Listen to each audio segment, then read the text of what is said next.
मैं सुनील कटारिया, प्रवक्ता हरियाणा प्रदेश कांग्रेस कमेटी।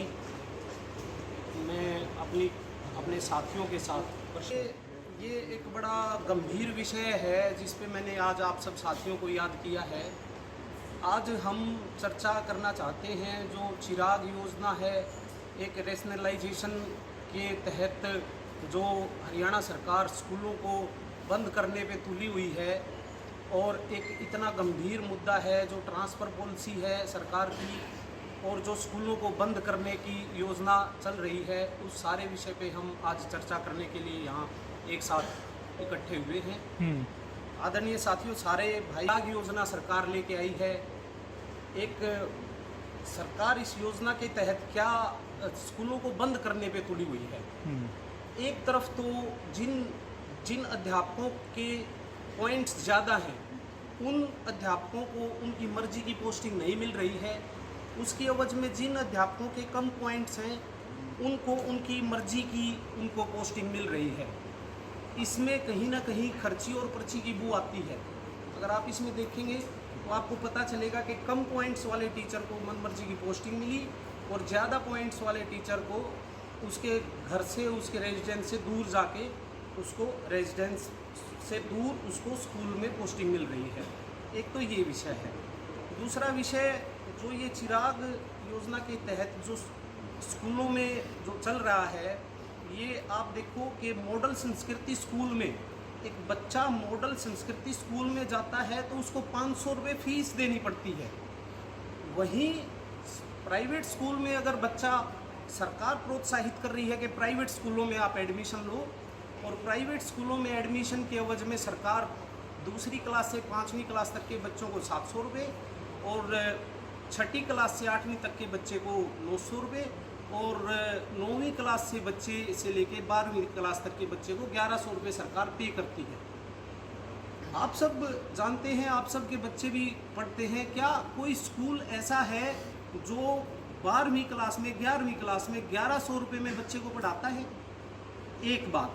दूसरा, ये 1,80,000 से जिसकी कम इनकम है, 1,80,000 तक, उसको ये सरकार जो है उसको ये पैसे दे रही है, उसकी ये सहायता राशि दे रही है।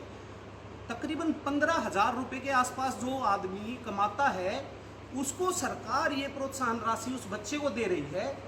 जो आदमी 16,000 रुपये कमाता है, हर महीने 16,000 रुपये कमाता है, उसके लिए तो सरकारी स्कूलों के भी दरवाजे बंद हो गए हैं, और उसको प्राइवेट स्कूलों में भी लूटने के कगार पे सरकार ने भेज दिया है। सरकार खुद भेज रही है, प्रोत्साहित कर रही है, आप प्राइवेट स्कूलों में जाइए, प्राइवेट स्कूलों में जाइए, आपको हम फीस देंगे।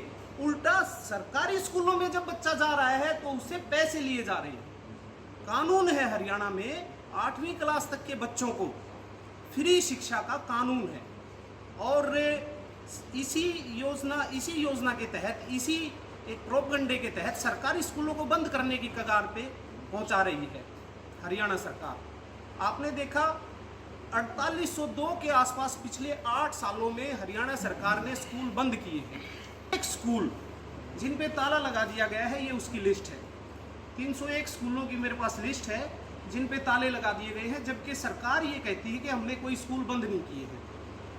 मुख्यमंत्री अपनी प्रेस कॉन्फ्रेंस में ये कहते हैं कि सिर्फ वो स्कूल मर्ज किए गए हैं जो स्कूल एक कैंपस में चल रहे हैं, या 1 किलोमीटर दूर या एक गांव में चल रहे हैं। जबकि शिक्षा मंत्री ये कह रहे हैं कि 1 किलोमीटर से दूर जो स्कूल है, जो दूर दराज के स्कूल हैं, उन स्कूलों को मर्ज किया गया है। ये मर्जर पॉलिसी नहीं है साथियों, ये मर्डर पॉलिसी है हरियाणा के स्कूलों की।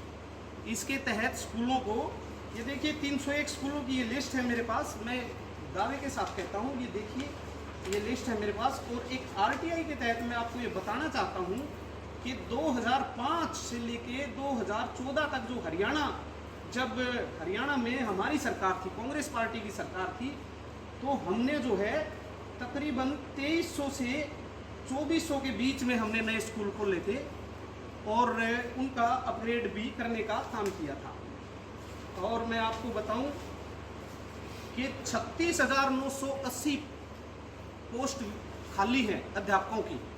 36-35 हज़ार 36,000 के बीच में खाली पद हैं, जो कि हरियाणा सरकार ने ये इन स्कूलों को बंद करने की कगार पे जो स्कूलों को पहुंचा दिया है, इससे तकरीबन 25,000 पद बगैर भरे हुए खत्म हो गए।